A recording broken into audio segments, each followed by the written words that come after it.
Welcome, and yes, this video is called How to Choose a Yearbook Company. This is one, I don't think your current yearbook company is going to be sharing anything about this one with you, okay? No surprise. But at some point, if you're a veteran advisor, if you're a rookie advisor, it may come up, maybe we should shop around and look at other options, okay? Well, I spent 25 years as a yearbook company representative, saw everything multiple times. And so I wanted to share some thoughts, some ideas, some suggestions, and so on. Keep in mind, TYR is an independent feature. We're not pitching any companies here.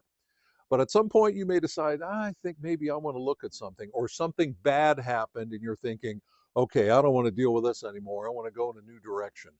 What to look for, what to consider. And so, all right, I got some notes here. See what you can, kind of discern from this before you make some big change. All right, first off, we're going to start with three main things, and then we're going to get to the sort of the things to watch out for if you are indeed considering another yearbook company. First, three big things. All right, number one is, and not everybody deals with this. In fact, I would say the majority of schools don't, but some do. You have a yearbook bid that you have to deal with either every year, every 3 years, maybe every 5 years, depending on how your school has it set up. I can tell you from all that experience I mentioned, yearbook companies hate yearbook bids. Now, actually, I take that back. Companies that are desperate for business, they got to get new business. What can they do? Well, here's a bid situation. I know what I can do. I'll walk in, I'll make a lot of promises and claims, I'll throw free stuff at them, and then I'll give a really low price to them to win a bid in that sort of a situation. And more often than not, that's all it takes, which of course drives people like me crazy, because that means you work at a school for years and years, and here comes this whoever shows up with promises, claims, and a low price, and whoever's in charge of the yearbook bid almost invariably goes with the lowest price. Now, hopefully you do this. If you have a yearbook bid situation, hopefully you do this. If not, I want you to strongly urge you to do this. And that is simply this. Usually in a yearbook bid situation, it's not you that makes the final decision. In most cases, it's the business manager for your school or the business office, probably across town somewhere, somebody with no real connection to your yearbook at all, but somehow they get to make the final decision. Yeah, that's just not right. And I hit that far too many times over a lot of years.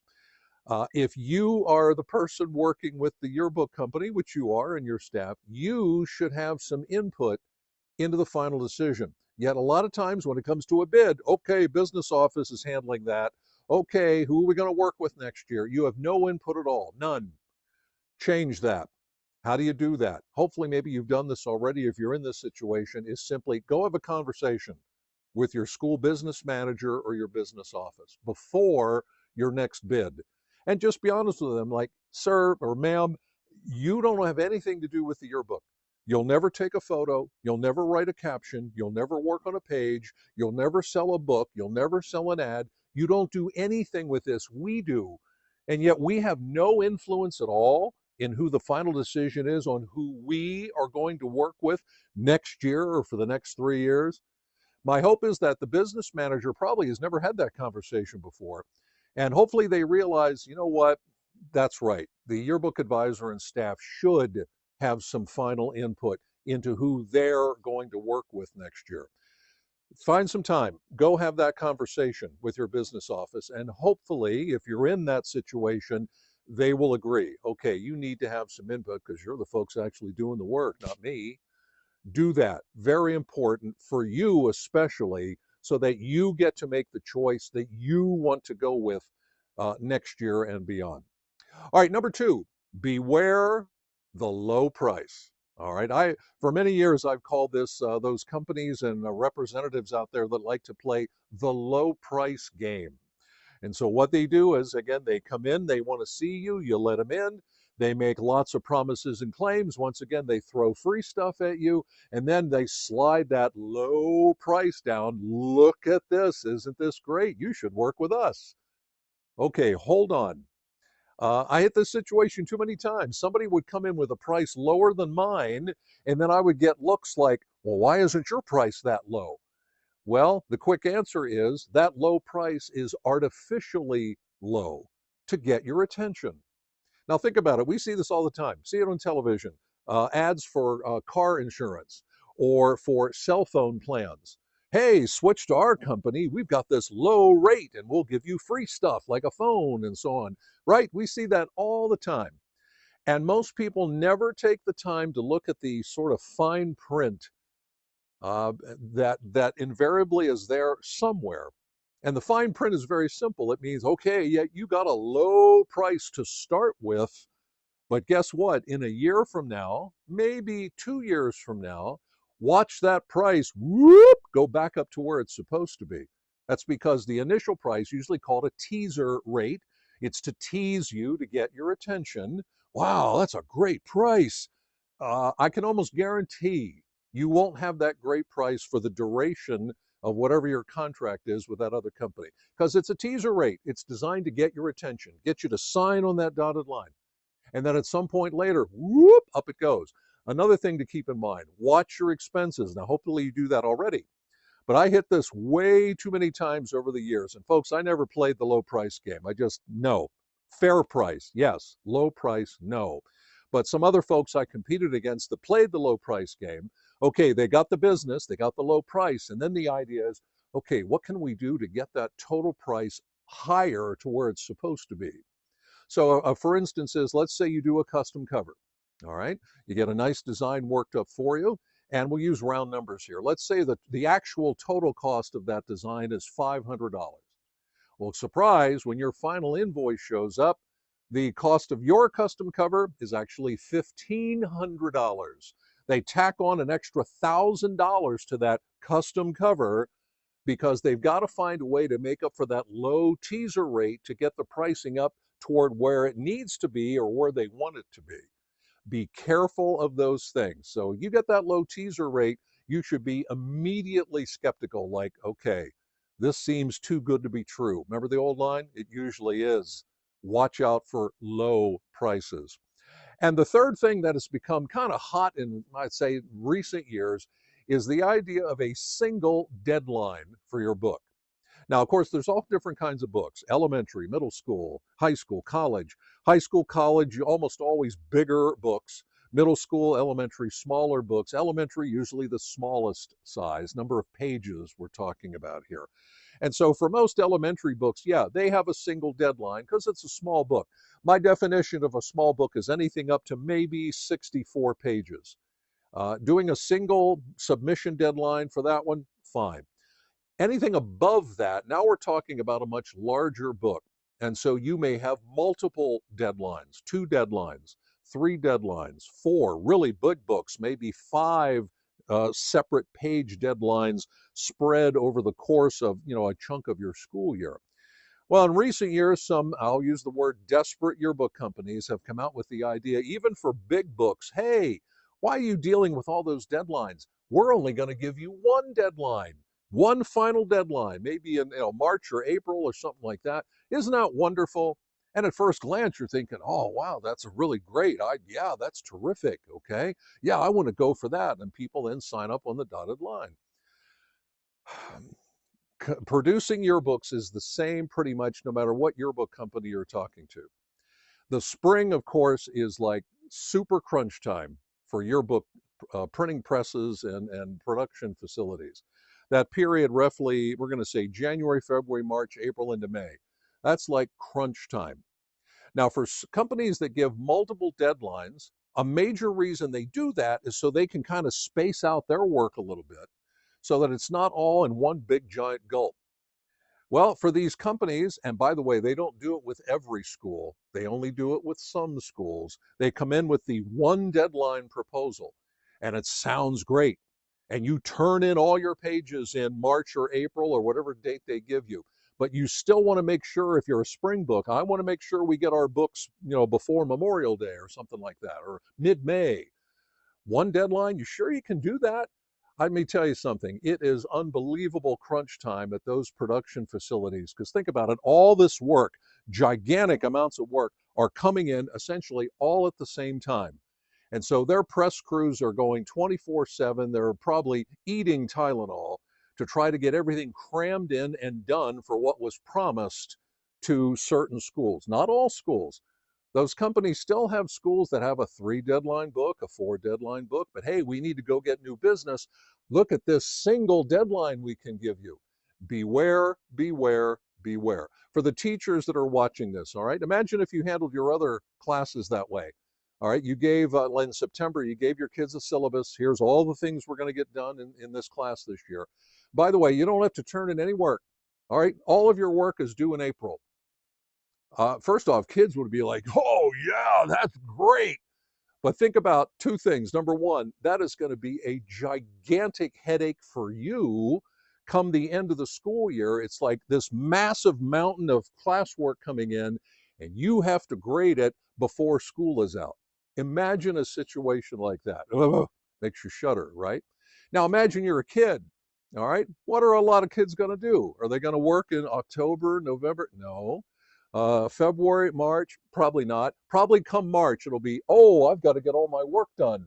Let me hurry, hurry, hurry, and rush through it. And it's probably shoddy work thrown together at the last minute, and then it gets turned in.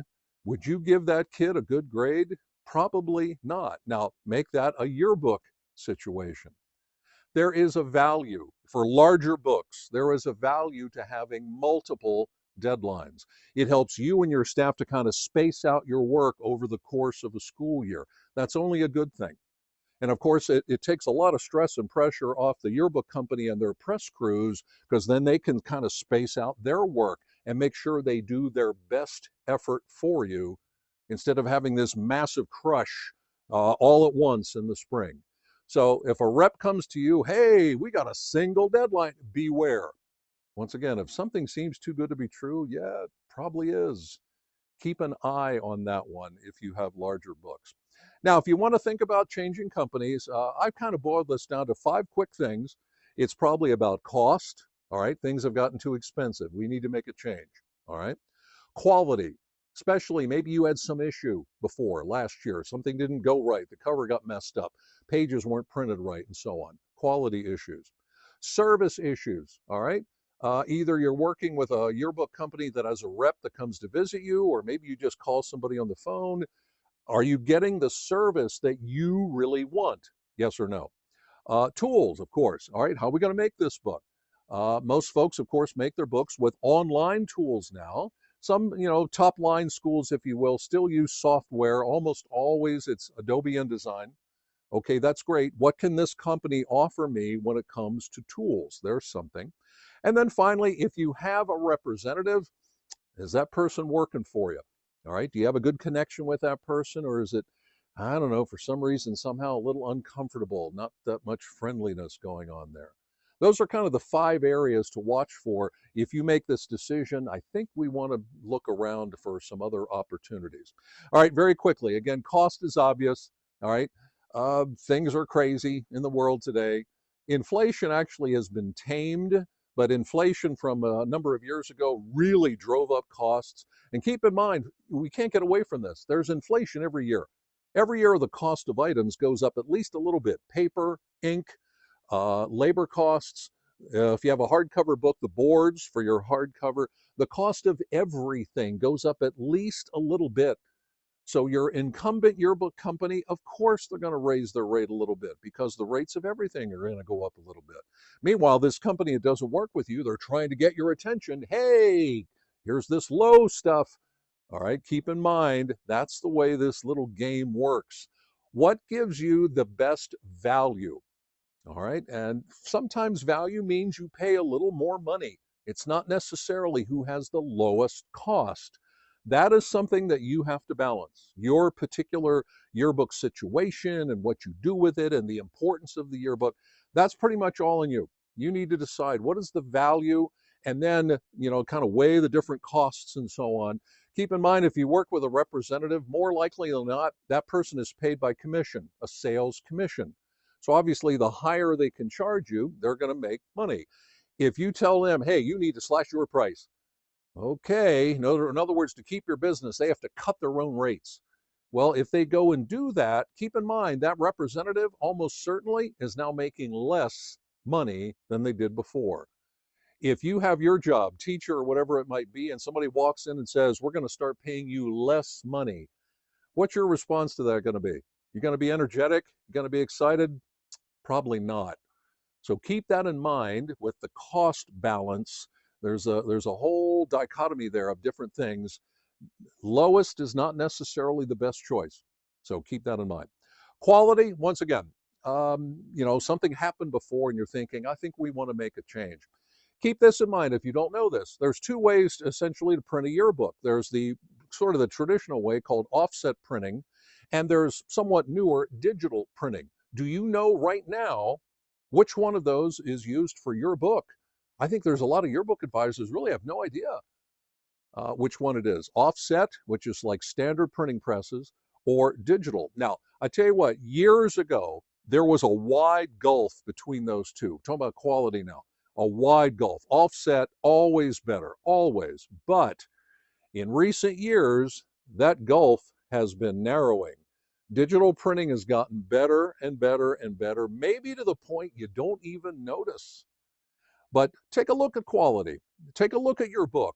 Hopefully the company or representative gives you some sample books, like here are some other schools we work with. All right, make sure you ask for that.